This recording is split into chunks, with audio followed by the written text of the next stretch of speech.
Bismillahirrahmanirrahim. Assalamualaikum warahmatullahi wabarakatuh. Alhamdulillahi rabbil alamin. Wassalatu wassalamu ala asyrafil anbiya'i wal mursalin, nabiyina Muhammadin wa ala alihi wa sahbihi ajma'in. Qala ta'ala fi kitabihil karim, ya ayyuhalladzina amanu taqullaha haqqa tuqatih wa la tamutunna illa wa antum muslimun, amma ba'd. Ma'asyiral muslimin wal muslimat rahimani wa rahimakumullah. Alhamdulillah, pada kesempatan yang mulia ini kita kembali dipertemukan oleh Allah Subhanahu wa taala untuk melanjutkan kembali pembacaan kitab Bulughul Maram. Yang kali ini kita memasuki bab yang baru, yaitu Babul Masajid, dan kita masih pada pembahasan Kitabus Shalah.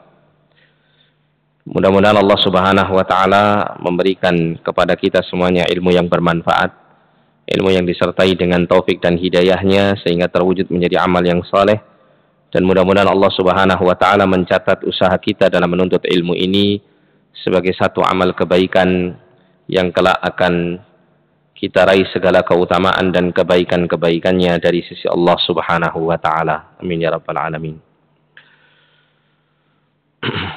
Disebutkan di dalam kitab Bulughul Maram oleh penulis bab al-masajid. Bab al-masajid. Al-masajid ini bentuk jamak untuk kata masjid. Sedangkan masjid adalah tempat yang sudah kita ketahui. Ya, kalau dalam bahasa Arab masjid itu adalah ismul makan. Jadi untuk menyebut tempat untuk melakukan suatu aktivitas, dari kata sajadah yasjudu yang artinya bersujud.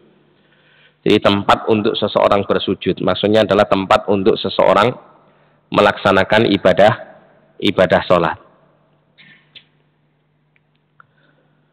Disebutkan di sini hadis yang pertama dalam babul masajid adalah dari Aisyah radhiyallahu anha.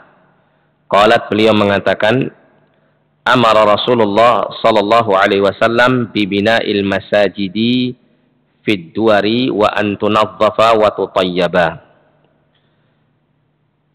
Kata Aisyah radhiyallahu taala anha, Rasulullah sallallahu alaihi wasallam memerintahkan untuk membangun masjid-masjid fid duwari, yaitu di daerah-daerah ya, di kampung-kampung, di kota-kota ya, di tempat-tempat yang manusia tinggal dengan cukup banyak di situ.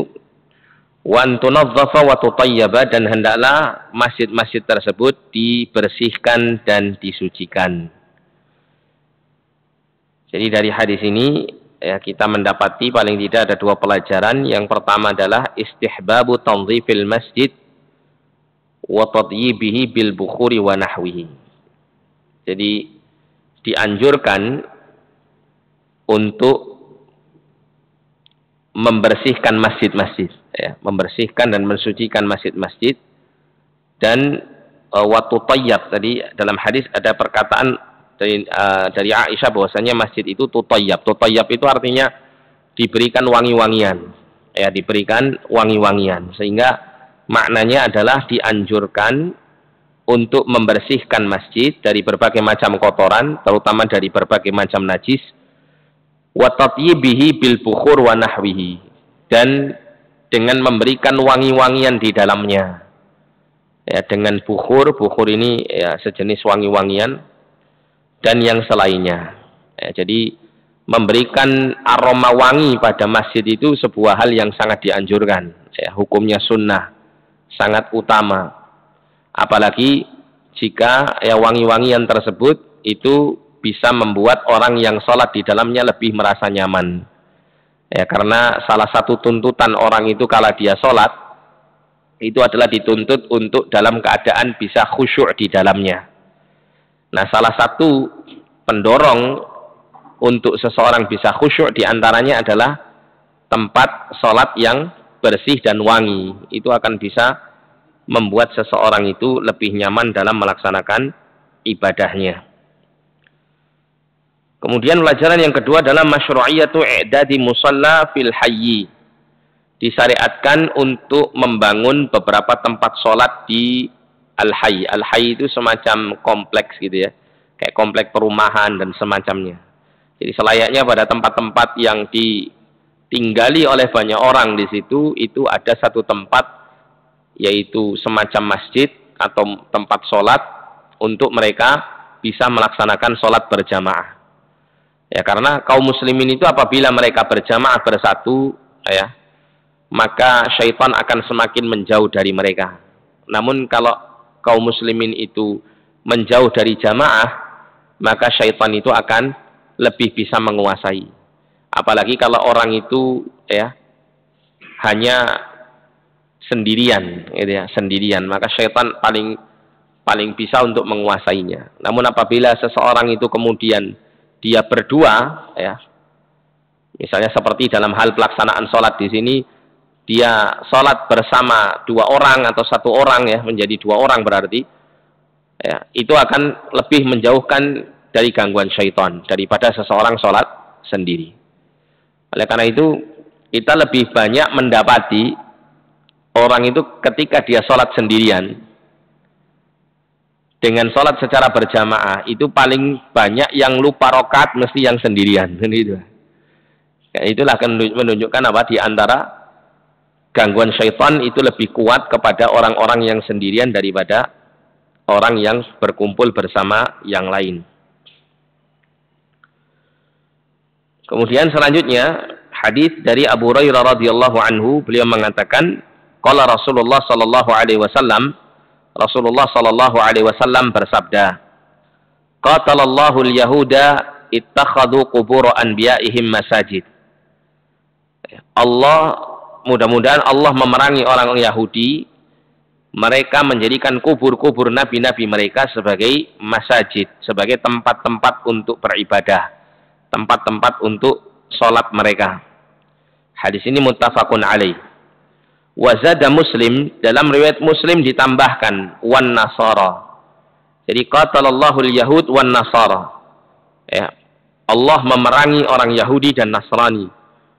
Ittakhadhu qubur anbiya'ihim masajid. Penyebab Allah memerangi orang Yahudi dan Nasrani itu, mereka menjadikan kubur para nabi-nabi mereka sebagai masjid-masjid.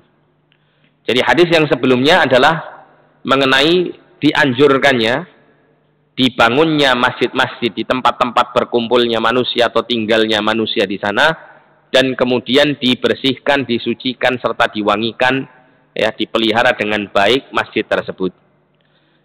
Nah, untuk hadis yang berikutnya ini dari Abu Hurairah, ini adalah salah satu larangan yang harus diwaspadai oleh kaum muslimin agar mereka tidak melakukan larangan tersebut.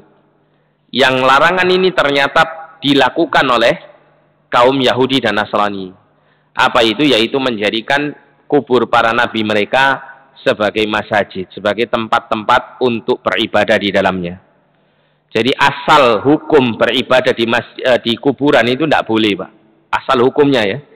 Asal hukumnya itu dilarang, ya. Dilarang. Bahkan kalau kita membaca hadis-hadis Nabi itu banyak sekali kita mendapati larangan Rasul, di antaranya kalau seseorang itu sholat tidak boleh di kuburan, kemudian tidak boleh menghadap kepada kubur, kecuali kalau ada apa? Penghalangnya seperti tembok atau semacamnya. Ini banyak hadis-hadisnya dalam kitab Riyadhus Shalihin atau dalam kitab-kitab hadis yang lain itu banyak, ya. Nah, di sini salah satu penyimpangan yang pernah terjadi di masa hidupnya mereka Ahlul Kitab itu adalah mereka menjadikan kubur-kubur nabi-nabi mereka sebagai masjid, sebagai tempat untuk sholat. Sehingga di sini kita bisa mengambil pelajaran yang pertama, hurmatu ittikhadil kubur masjid. Diharamkannya untuk menjadikan kuburan-kuburan itu sebagai masjid. Oleh karena itu dalam pembahasan fikih, ya, dalam pembahasan fikih itu ada larangan, keharaman kuburan itu dibangun di atasnya masjid, ya, atau menguburkan jenazah di dalam masjid, ya. Itu dilarang keras, ya. Gimana? Iya, iya. Jadi ada kuburan itu dikuburkan di dalam, ada kuburan itu dikuburkan dekat dengan masjid. Ini berbeda. Ya.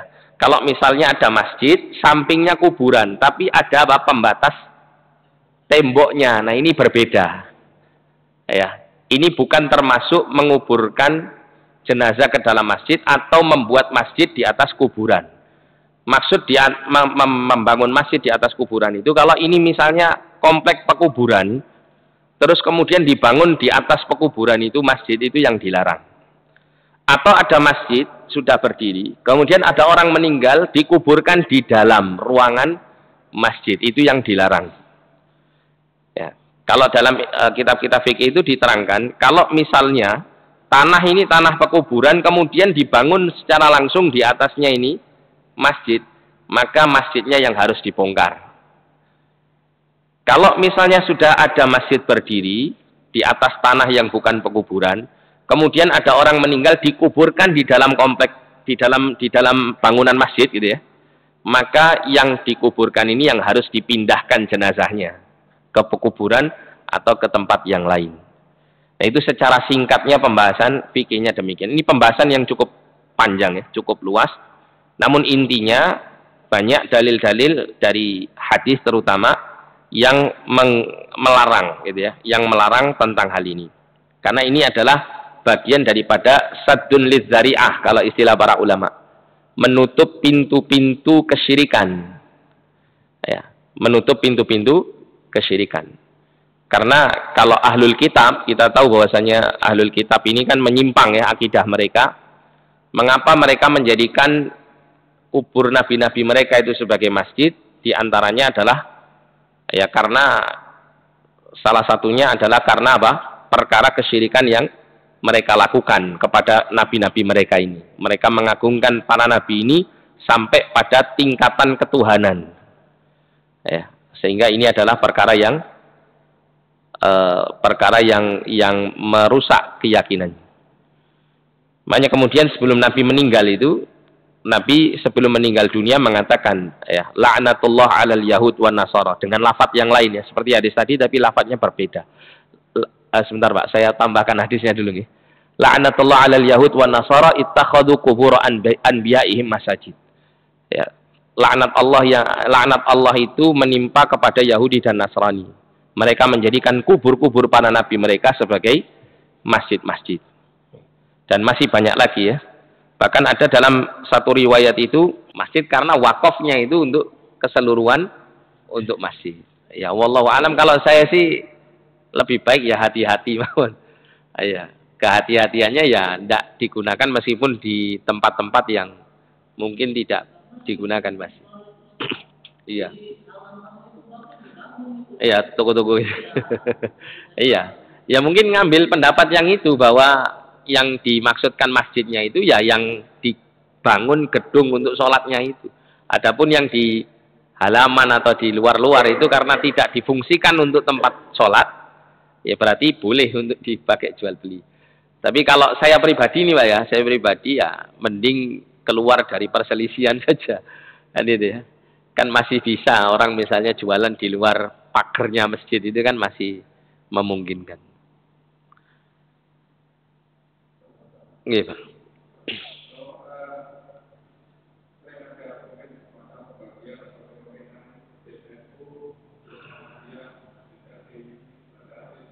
Ya jelas tidak ada. Jadi namanya masjid ya lillah, wa annal masajida lillah, kan gitu ya.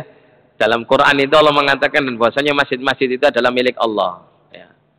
Wa annal masajida lillahi fala tad'u ma'allahi ahada. Maka jangan, dan bahwasanya masjid-masjid itu adalah milik Allah, maka janganlah kalian beribadah di dalamnya kepada selain Allah atau bersama Allah dengan sesuatu yang lain. Maksudnya dilarang untuk melakukan bentuk penyekutuan kepada Allah di dalam beribadah di dalam masjid.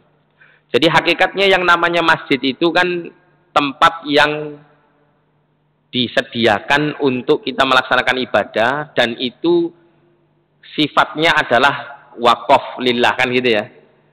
Diberikan untuk Allah SWT. Makanya kemudian masjid itu sering juga dinamakan Baitullah, rumahnya Allah. Kan begitu. Masjid itu rumahnya Allah. Sehingga kalau dibuat istilah-istilah seperti itu istilah-istilah sekarang. Kalau di masa dahulu tidak ada seperti ini. Ya, cuman kalau misalnya istilah itu hanya sekedar Pak ya, berkaitan dengan pengelolaannya saja, gitu kan. Tidak ada kemudian kalau yang sholat di sini harus punya kartu anggota ini dan itu, gitu ya. Nah itu saya kira tidak ada masalah, gitu ya. Organisasi itu kan sifatnya hanya untuk wasilah saja, alat saja untuk kita mempermudah supaya bisa mengatur urusan kaum muslimin lebih baik. Tapi kalau organisasi itu kemudian dijadikan sebagai alat untuk memisahkan satu kelompok dengan kelompok muslim yang lain, ya, tanpa hak tentunya di sini, ya maka ini yang dilarang. Ini nanti kalau dalam istilah agama itu ada namanya praktek hizbiyah namanya. Hizbiyah itu bergolong-golongan di dalam golongan yang besar, yaitu golongan Islam. Nah, sedangkan kita kan nggak boleh seperti itu. Ya. Bergolong-golongan, golongan-golongan, buat golongan kecil-kecil yang di dalam golongan besar Islam. Itu nggak boleh. Ya. Kalau mungkin timbul pertanyaan, Ustaz, kalau mazhab-mazhab itu gimana? Itu nggak golongan, gitu ya. Nggak golongan. Itu hanya mengikuti ijtihad para ulama-ulama dari sisi masalah fikih agama. Karena memang namanya pembelajaran fikih itu banyak hal-hal yang dibutuhkan ijtihad di situ, sehingga mesti akan bermunculan pendapat-pendapat yang berbeda-beda. Tapi kalau misalnya mazhab atau organisasi atau kelompok apapun yang kemudian di situ dia bangun istilahnya wala wal barok, kalau kamu kelompok kami, organisasi kami, mazhab kami, kamu saudara kami. Tapi kalau kamu beda mazhab sama saya, beda organisasi sama saya, beda partai sama saya, kamu musuh kami, kamu bukan saudara kami. Nah ini tidak boleh. Kenapa? Karena wala wal barok itu dibangun di atas Islam, dibangun di atas agama. Ya, itu yang dilarang, gitu, yang dilarang. Nah, apalagi tadi misalnya kalau ormas-ormas ini memberikan batasan yang boleh sholat di sini harus punya kartu anggota. Waduh, ini ngalah-ngalahi jalan tol harus apa? Pakai tiket atau apa itu. Nah, itu yang dilarang, gitu, dilarang. Kalau sudah sampai ada pengelolaan itu sampai mengarah ke sana, berarti dia hizbiyah. Dia memisahkan diri dari kelompok besar kaum muslimin. Ya, itu yang dilarang. Oke. Iya.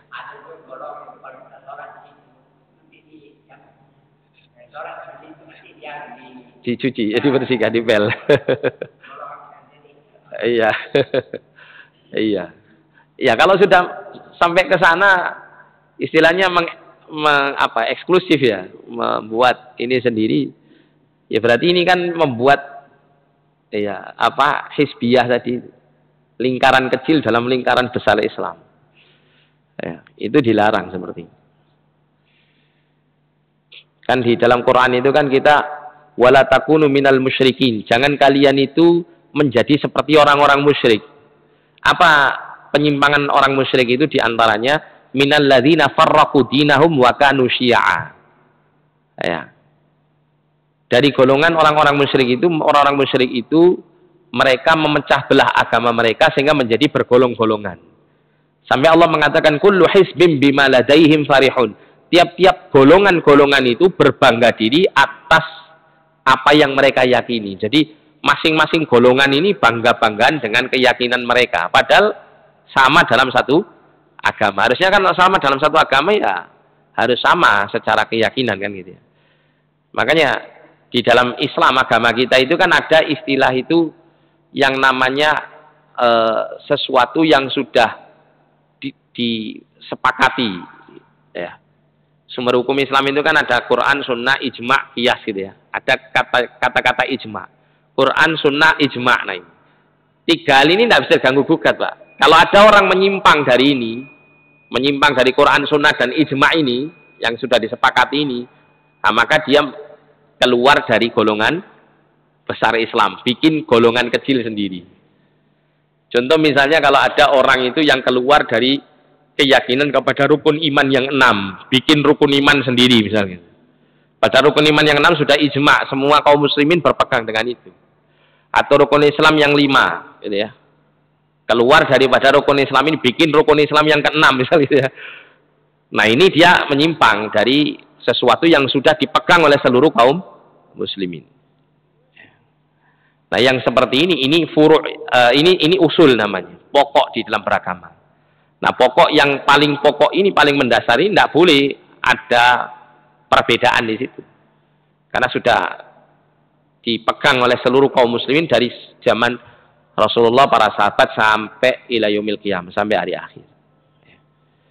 Nah, kalau ada yang menyimpang dari poin ini, maka dia telah membuat golongan sendiri di dalam golongan besar Islam. Kalaupun ada misalnya yang fenomena yang terjadi di masa kita ini kan kebanyakan kalau ormas-ormas itu kan rata-rata berbeda dari ranah fikih saja ya. Kalaupun ada ranah-ranah usuliyah mungkin yang paling pokok ya dari pokok-pokok agama ini kan masih sama. Contoh nuwun sewu misalnya yang disebutkan tadi misalnya antara Muhammadiyah NU. Apakah beda rukun Islam sama rukun imannya? Kan tidak beda, sama saja kan gitu. Nah, nanti dari pengamalan cabang-cabangnya ini mungkin yang ada timbul perbedaan. Ini nggak kita bahas secara detail ya, tapi dari sisi-sisi itu ada perbedaan. Artinya apa? Artinya masih dikategorikan muslim. Ya kalau muslim ya bersaudara. Nggak boleh kemudian bikin apa? Ya golongan-golongan kecil sendiri. Nah, saya kira cukup Pak ya, sudah masuk Isya. Kita lanjutkan insyaallah pada pertemuan berikut. Kita tutup dengan doa kafaratul majelis. Subhanakallahumma bihamdika asyhadu an la ilaha illa anta astaghfiruka wa atubu ilaik. Sallallahu ala nabiyina Muhammadin wa ala alihi wa sahbihi wasallam wa akhiru da'wana alhamdulillahi rabbil alamin wal afu minkum wassalamu alaikum warahmatullahi wabarakatuh.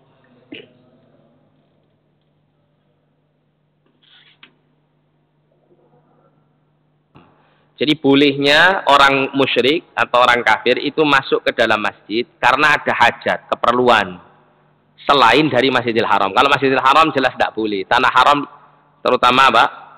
Al-Masjidil Haram ya, bukan tanah haram. Di Al-Masjidil Haram itu dilarang ya, seseorang itu masuk ke dalamnya jika dia musyrik atau kafir. Ya kalau ada ya berarti lolos gitu. Tapi secara hukum dilarang.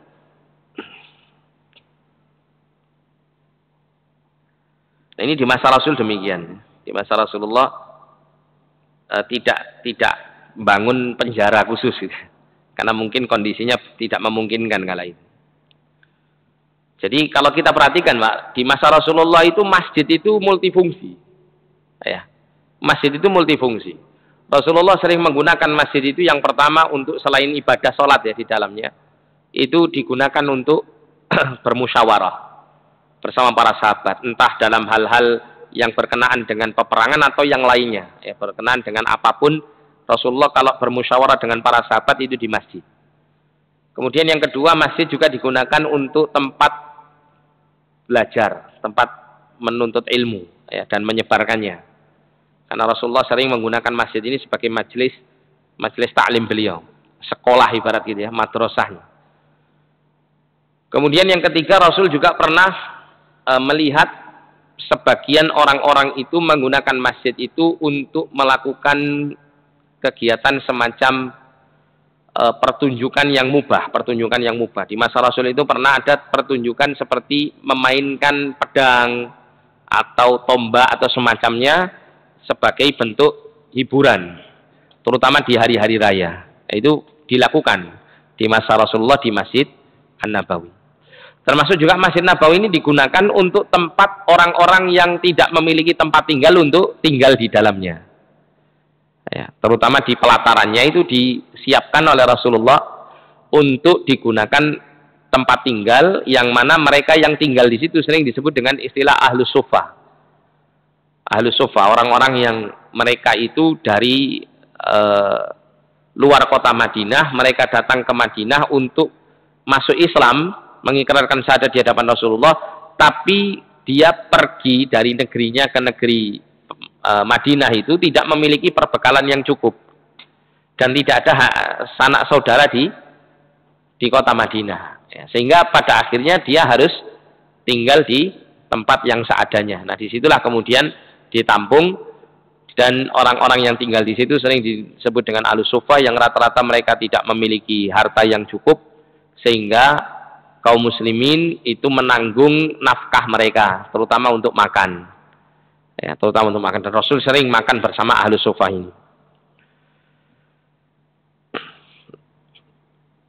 Ini menunjukkan bahwasanya masjid itu punya fungsi yang macam-macam gitu ya. Tapi ada satu larangan dari Nabi, memfungsikan masjid untuk jualan, itu tidak boleh. Ya, secara khusus Nabi melarang gitu. Ya, Nabi melarang. Ini yang bersifat mubah ya, bersifat mubah tapi dilarang dalam masjid, itu adalah menggunakan masjid sebagai tempat jual beli. Itu dilarang. Tapi yang jelas kalau seseorang menggunakan masjid untuk kegiatan-kegiatan yang manfaat baik, apalagi memberikan kemanfaatan untuk kaum muslimin, nah maka ini tentu adalah satu hal yang dibolehkan bahkan dianjurkan. Ya, karena hakikatnya masjid itu kan rumahnya siapa saja kan gitu ya, karena dia rumah Allah Subhanahu wa taala, sehingga siapa saja bisa memanfaatkannya asal memanfaatkan di dalam hal-hal yang baik dan mendatangkan kemanfaatan bagi kaum muslimin. Sehingga kalau ditanya, Ustadz boleh nggak mengadakan akad nikah atau acara-acara pernikahan di masjid? Boleh, asal tidak terjadi apa? Kemungkaran di dalamnya, tidak ada maksiat di dalamnya, tidak apa-apa. Atau misalnya mengadakan pertemuan-pertemuan yang memang sangat bermanfaat untuk kaum muslimin, boleh, tidak masalah. Atau digunakan untuk rapat-rapat, ya, rapat yang sifatnya bukan hal-hal yang mengandung maksiat, itu tidak ada masalah. Kemudian wa anhu anna Umar radhiyallahu anhu marra bi Hasan yunshidu fil masjid. Falahadha ilaihi faqala qad kuntu unshidu fihi wa fihi man huwa khairun minka. Dari Abu Hurairah juga bahwasanya Umar radhiyallahu anhu pernah suatu ketika melewati seseorang bernama Hasan. Hasan ini dia adalah orang yang pandai dalam membuat syair. Yang kala itu yunshidu fil masjid, dia bikin-bikin syair-syair di masjid. Dia lantunkan syair-syairnya itu di masjid. Maka Umar kala itu kemudian marah ya. Marah, ingin menghalangi siapa? Hasan ini untuk melakukan hal itu. Dia melihat dan mengingkarinya gitu ya. Maka kemudian Hasan mengatakan, qad kuntu unshidu fihi wa fihi man huwa khairun minka. Saya dulu pernah melantunkan syair-syair saya, nasyid-nasyid saya di dalam masjid ini, sedangkan di dalamnya ada orang yang lebih mulia daripada kamu. Maksudnya siapa? Rasulullah Shallallahu Alaihi Wasallam. Dan Rasulullah tidak melarang, malah Rasulullah memotivasi sahabat Hasan untuk membuat syair-syair yang bagus. Karena Hasan ini juga dikenal sebagai ahli syair yang selalu membela Islam dan kaum muslimin, dan termasuk juga membela kehormatan Rasulullah. Jadi dulu Pak, di antara perang opini gitu ya, yang dilakukan di masa itu adalah adu bikin syair. Kalau di negara kita di Indonesia ini ada namanya adu bikin pantun gitu ya. Nah, itu di masa dahulu ada yang seperti itu. Orang-orang musyrik, orang-orang kafir membuat syair-syair untuk menjelek-jelekkan Nabi.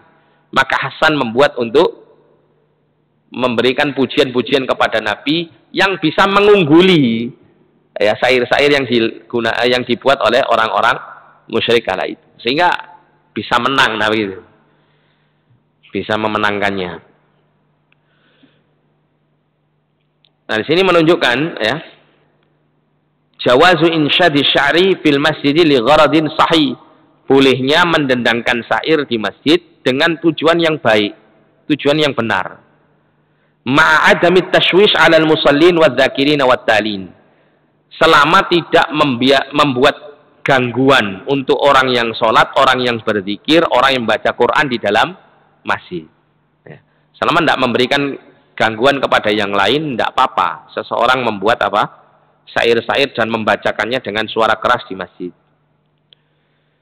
Ini menandakan bahwa masjid itu multifungsi di masa Rasulullah. Ya. Tempat yang digunakan untuk banyak hal kebaikan di dalamnya.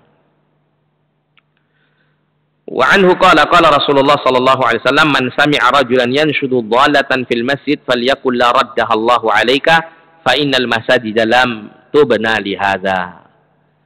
Jadi dari Abu Hurairah juga beliau mengatakan, Rasulullah sallallahu alaihi wasallam bersabda, siapa yang mendengarkan seseorang itu ya mengumumkan barangnya yang hilang di masjid, maka hendaklah dia mengatakan la raddahallahu 'alaika. Mudah-mudahan Allah tidak akan mengembalikannya kepadamu. Fa innal masajid lam tubna li hadza, karena sesungguhnya masjid-masjid itu tidak digunakan, dibangun untuk ini. Maksudnya apa di sini, Pak? Apa nggak boleh kemudian kalau kehilangan barang terus, terutama kalau misalnya barangnya ketinggalan di masjid itu terus dicari, ditanyakan ke orang-orang atau diumumkan, apa nggak boleh? Boleh.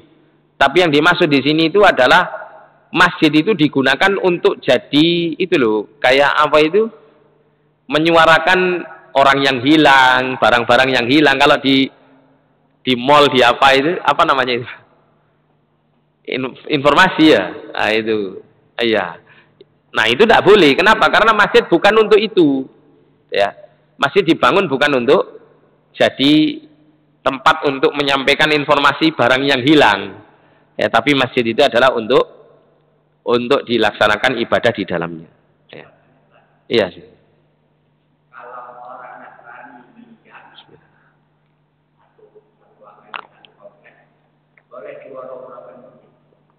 Boleh gimana, Pak?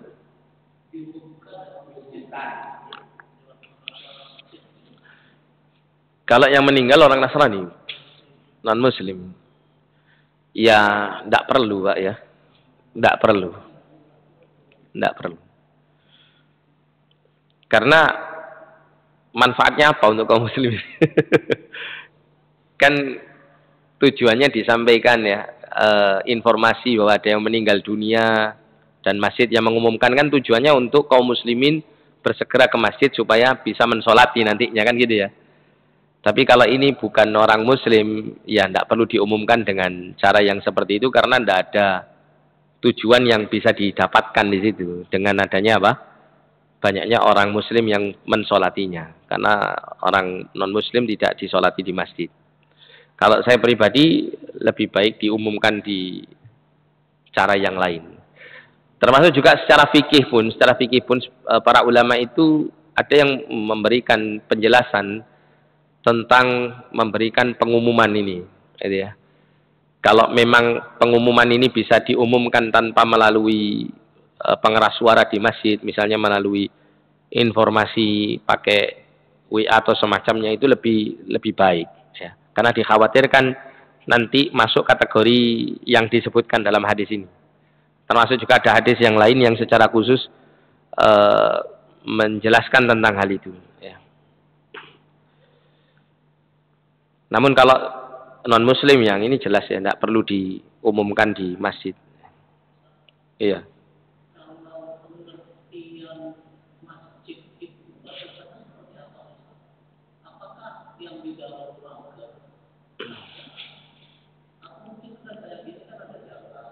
Iya. Nah, ini para ulama berselisih, Pak, mengenai masjid itu. Apakah yang dimaksud masjid itu hanyalah bangunan yang digunakan untuk sholat saja, ataukah termasuk semua tanah yang diwakafkan untuk masjid, meskipun dia tidak difungsikan sebagai tempat untuk sholat, misalnya parkirnya, terus kemudian halaman yang ditanami bunga-bunga misalnya itu, ya, itu masuk kategori masjid atau bukan? Itu para ulama berselisih. Ya. Jadi perselisihan di situ yang membuat kemudian pada akhirnya juga memberikan perbedaan dari sisi kebolehan untuk misalnya yang dilarang di masjid, misalnya jual beli, jualan. Kalau di bangunan masjid yang digunakan untuk sholat, sepakat, ini tidak ada perselisihan. Tapi kalau misalnya yang digunakan itu adalah terasnya, yang secara sehari-hari tidak digunakan untuk sholat, atau bahkan mungkin di area parkirnya, nah itu. Apakah yang seperti ini tetap masuk kategori larangan ataukah tidak? Itu memang ada perselisihan di situ. Ada perbedaan. Ada yang mengatakan yang namanya masjid itu yang tempat untuk digunakan sholat saja. Adapun yang tidak digunakan untuk sholat, meskipun itu adalah tanah masjid, tapi dia bukan masjid. Ada yang mengatakan demikian. Ada yang mengatakan yang namanya masjid itu ya tanah yang diwakafkan untuk masjid. Sehingga kalau misalnya tanah itu nanti masuknya mencakup parkirannya dan semacamnya, maka itu juga masuk kategori masjid karena wakaf.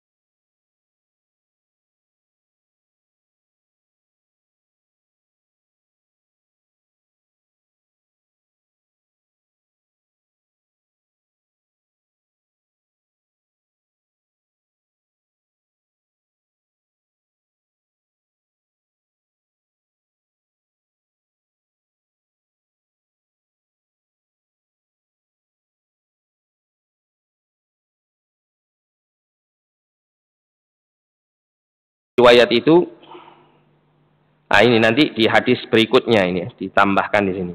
Saya baca saja hadis berikutnya. Ini juga diriwayatkan dari Bukhari dan Muslim dari hadis Aisyah. Kanu idza mata fihimur rajulus salihu banau ala qabrihi masjidan. Wa fihi ulaika syirarul khalqi.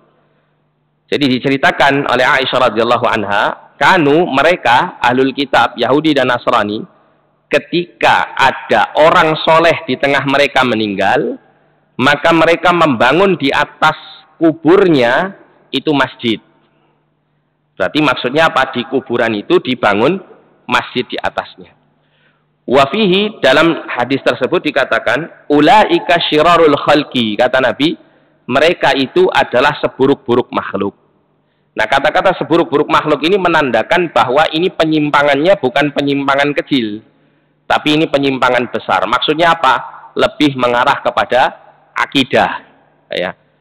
Terjadi kesyirikan di dalam perbuatan yang mereka lakukan, ya, karena tujuannya adalah untuk mengagungkan para nabi atau orang soleh di tengah mereka. Iya, Pak, monggo.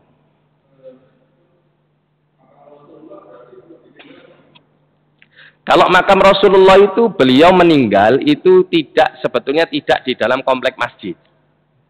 Karena Nabi itu kan gini ya, semua para nabi dan para rasul itu kalau meninggal maka akan dikuburkan di tempat dia meninggal. Nah, Rasulullah kala itu meninggal di rumah Aisyah, yang kebetulan rumah Aisyah itu dengan masjid tidak terlalu jauh, berdekatan gitu ya, dengan Masjid Nabawi. Namun rumah Aisyah bukan masjid. Kalau seandainya rumah Aisyah ini masjid, maka Rasulullah ya tentunya ya melakukan hal-hal yang tidak selayaknya dilakukan di rumah beliau, karena rumah beliau masuk kategori masjid, tapi tidak demikian. Ya, beliau juga menggunakan rumah itu untuk hal-hal yang lain yang kalau dilakukan di masjid kurang sesuai, kan begitu ya. Tapi karena rumah beliau itu bukan masjid, maka beliau dikuburkan tepat di beliau meninggal, yaitu di rumah Aisyah radhiyallahu anha. Nah, setelah beliau meninggal dunia, dikuburkan di situ. Awalnya antara rumah Aisyah dengan masjid itu tidak dijadikan satu. Kemudian di masa kekhilafahan pada khilafah Abdul Malik bin Marwan atau siapa saya lupa, itu mulai diperluas, Pak. Dan itu banyak para ulama di masa itu yang sudah memberikan arahan kepada khalifah untuk tidak memasukkan kubur Nabi ke dalam wilayah perluasan Masjid Nabawi. Tapi kemudian khalifah tetap ngotot untuk memasukkannya.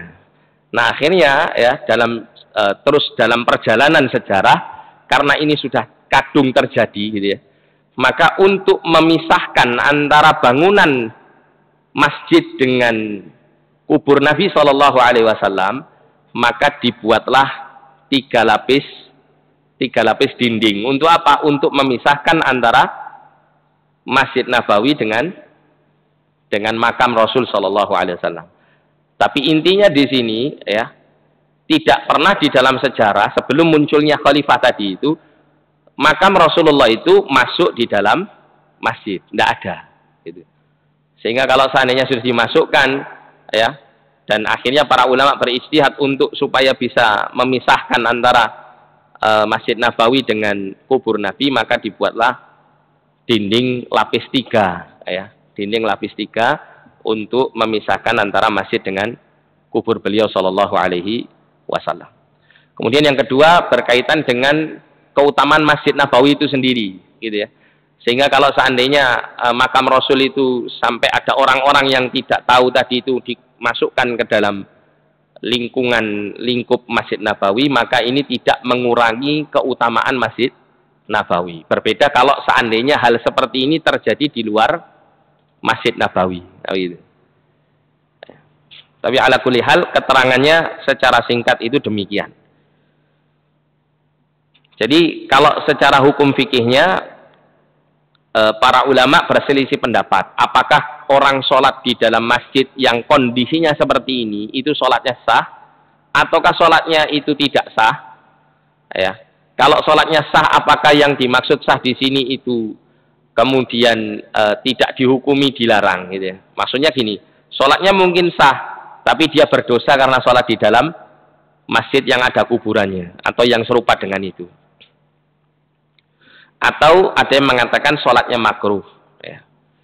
Tapi intinya usaha dalam memasukkan, ya, kuburan ke dalam masjid, orang meninggal dikuburkan dalam masjid atau masjid dibangun di atas tanah kuburan, ini adalah perkara yang diharamkan, ya, perkara yang diharamkan. Dan ini adalah perbuatan yang pernah dilakukan oleh orang-orang Yahudi dan Nasrani, dan kemudian Nabi melaknat serta mendoakan kerusakan untuk mereka, ya.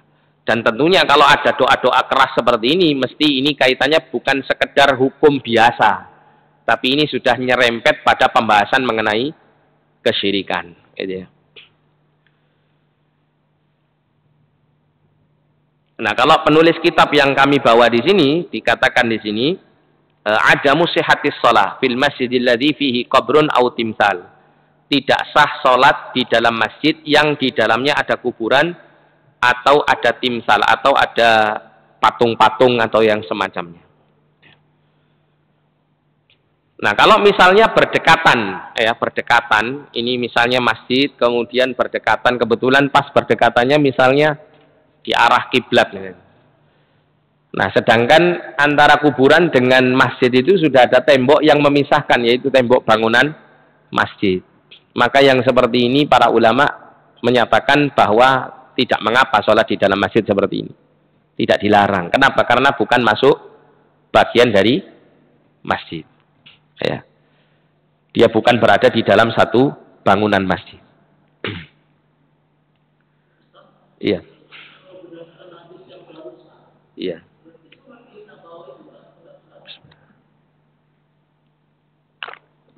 Ya, seperti saya jelaskan tadi. Jadi para ulama menyatakan bahwa dibangunnya 3 tembok yang mengdindingi kubur Nabi dan memisahkan antara Masjid Nabawi dengan kubur Nabi, ini menunjukkan bahwa kubur Nabi tidak digolongkan atau tidak dimasukkan ke dalam Masjid Nabawi. Dia adalah bangunan tersendiri yang nempel dengan bangunan Masjid Nabawi. Nah, begitu. Iya, cuman kan ada pemisahnya itu, tembok itu, 3 tembok itu, iya. 3 tembok itu. Makanya dibuat 3, bukan dibuat cuman 1. Karena tujuannya memang betul-betul ingin memisahkan. Dan itu pun juga sebetulnya awal pembangunannya pun juga tidak diridhoi oleh banyak kaum muslimin di masa itu, ya. Di masa itu, dengan memasukkan perluasan Masjid Nabawi itu ke dalam kubur Nabi ini masuk perluasan Masjid Nabawi. Namun dengan adanya 3 tembok tersebut, itu para ulama kemudian menjelaskan bahwa ini sudah menjadikan kubur Nabi ini sudah terhalangi, gitu, dengan 3 tembok ini, dengan bangunan Masjid Nabawi. Makanya kan punya kubah sendiri, Pak. Ya kan, punya kubah sendiri menunjukkan kalau bangunan itu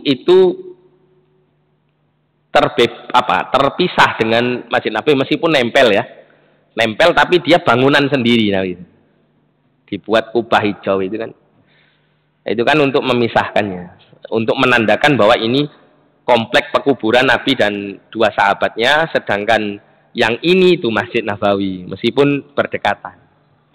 Ya sama dengan kalau misalnya masjid ini, misalnya ya, masjid ini dibangun, terus kemudian tepat di samping masjid ini ada kuburan, yang kemudian di situ dikasih penghalang bukan hanya temboknya masjid, tapi mungkin ditambahkan lagi tembok khusus lagi berapa lapis misal gitu ya. Dan itu juga punya atap sendiri. Nah, kira-kira kan juga enggak bisa dikatakan ini masuk bangunan masjid, karena dia punya atap sendiri, punya tembok yang dibangun sekian banyak dan diniatkan untuk memisahkan bangunan masjid dengan kuburan. Ya. Jadi seperti itu. Istilahnya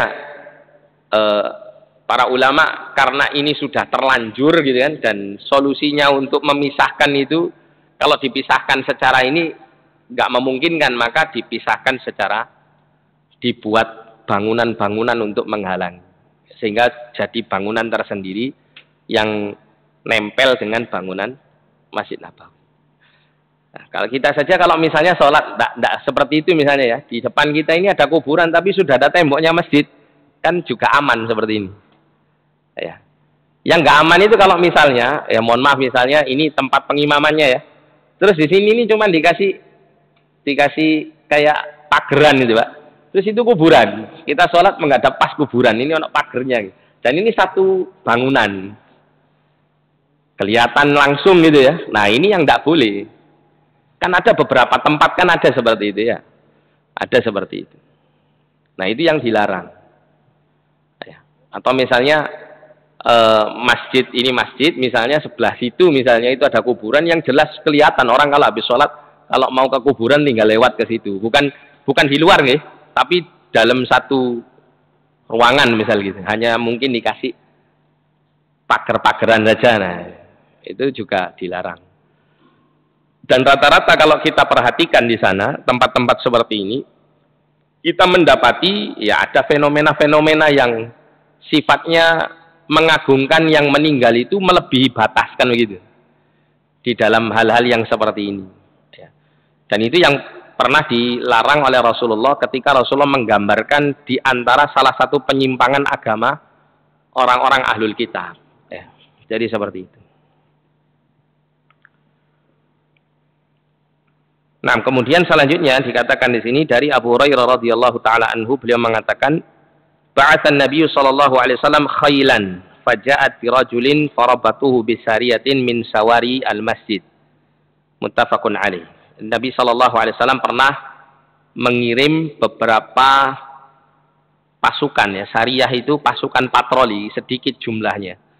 Faja'at bi rajulin, maka pasukan patroli ini menangkap seseorang dari kalangan musuh, kemudian mereka pasukan patroli ini kemudian mengikat musuh itu, tawanan ini, tentunya tawanan ini orang kafir ya, bisariyatin min sawaril masjid, di salah satu tiang dari tiang-tiang Masjid Nabawi.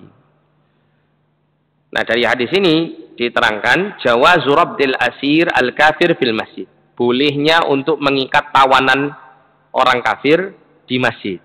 Dan itu sering dilakukan di masa Rasulullah dulu. Karena nggak ada tempat ya. Nggak ada tempat, maka tawanan itu kadang diikat itu di tiang masjid. Terutama tiang yang bagian terasnya. Iya, dia nggak lari. Di masa itu begitu. Kemudian jawazu dukhulil musyrik al-masjid li hajatin adal masjidil haram. Jadi